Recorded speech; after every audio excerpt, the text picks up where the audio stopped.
Did you know that nearly 30% of babies don't get the sleep they need? That's a staggering number. A lack of sleep can lead to irritability, poor growth, and even developmental issues. Many parents are unaware that simple mistakes can ruin their baby's sleep. Imagine this. You finally get your little one to sleep, only to have them wake up a few hours later, fussing and crying. It can feel like a never-ending cycle. But what if I told you that some of the most common practices could be making the situation worse? In this video, we'll uncover 6 surprising mistakes that can disturb your baby's sleep. From overstimulation to temperature troubles, we'll break down each issue and share easy, practical strategies to help your baby sleep better. Stick around for tips that can transform your nights from sleepless to serene. Chapter 1. Nap Trap. The danger of overstimulation before bed. We've all been there, babies wide awake, and you think, maybe if I tire them out more, they'll sleep better tonight. But guess what? Overstimulating your baby before bed can actually make it harder for them to fall asleep. Studies show that babies who are exposed to high-energy activities in the hour before bed are 50% more likely to have trouble falling asleep. Why? Because overstimulation keeps their minds too active, and they struggle to wind down. The fix: create a soothing pre-bedtime routine. Turn off screens at least an hour before bed, dim the lights, and swap high-energy play for gentle, calming activities like a warm bath or reading. According to the Baby Sleep Book by Dr. Sears, calming rituals help signal to your baby's brain that it's time for sleep. Try incorporating soft music or a baby massage for an extra soothing touch. A surprising fact: research shows that just 10 minutes of screen time before bed can delay your baby's melatonin production, the hormone that helps them fall asleep, by up to 60%. So, keep things calm and screen-free as bedtime approaches. Chapter 2. Sleep Sabotage. Inconsistent bedtimes and why they matter. Babies thrive on routine. One of the biggest mistakes parents make is not sticking to a consistent bedtime.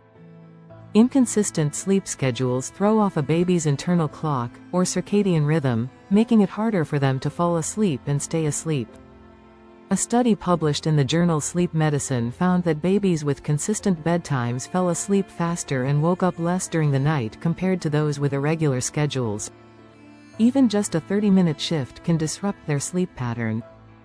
The fix: set a regular bedtime that works for your family and stick to it, even on weekends. Aim for the same time every night, give or take 15 minutes. You can start the bedtime routine 30-60 minutes before the target time, giving your baby cues that sleep is coming soon.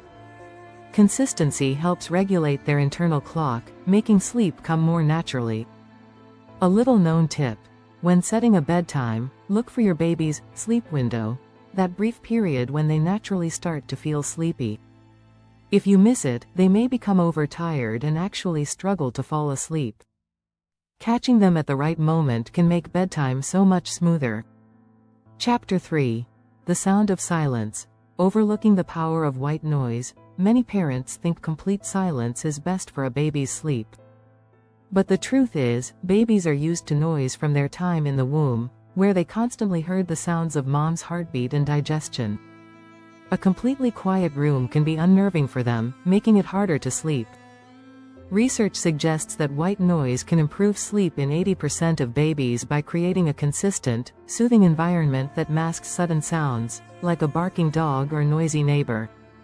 According to Dr. Harvey Karp, author of The Happiest Baby on the Block, white noise mimics the sounds babies heard in the womb, helping them feel more secure and relaxed.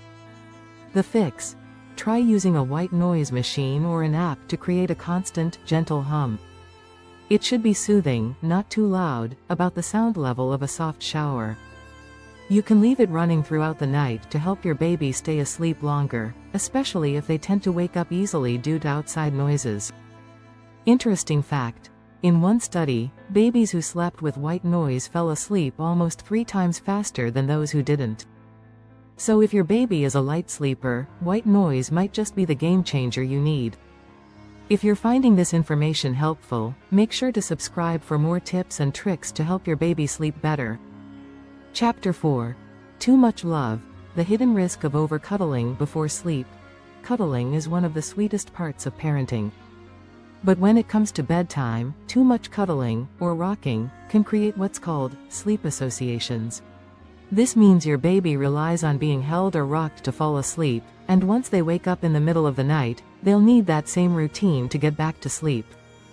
According to pediatric sleep consultant Alexis Dubief, author of Precious Little Sleep, when babies are rocked or nursed to sleep, they come to expect it each time they wake up. This can lead to multiple wake-ups throughout the night. The fix: instead of relying on cuddling or rocking to get your baby to sleep, try laying them down when they're drowsy but still awake. This helps them learn to self-soothe and fall asleep on their own. You can stay close by and offer comfort with soft words or gentle pats, but the key is to let them fall asleep without being held. A practical tip: gradually reduce the amount of rocking or cuddling over a few nights. For example, if you usually rock for 15 minutes, try reducing it to 10 minutes the next night, then 5. It's a gentle way to help your baby adjust to falling asleep more independently. Chapter 5. Temperature Trouble. How the wrong room temp wrecks sleep. Temperature can make or break your baby's sleep. If their room is too hot or too cold, it can cause discomfort that leads to frequent wake-ups. Studies show that babies sleep best in a room that's between 68 and 72 degrees Fahrenheit, 22 degrees Celsius.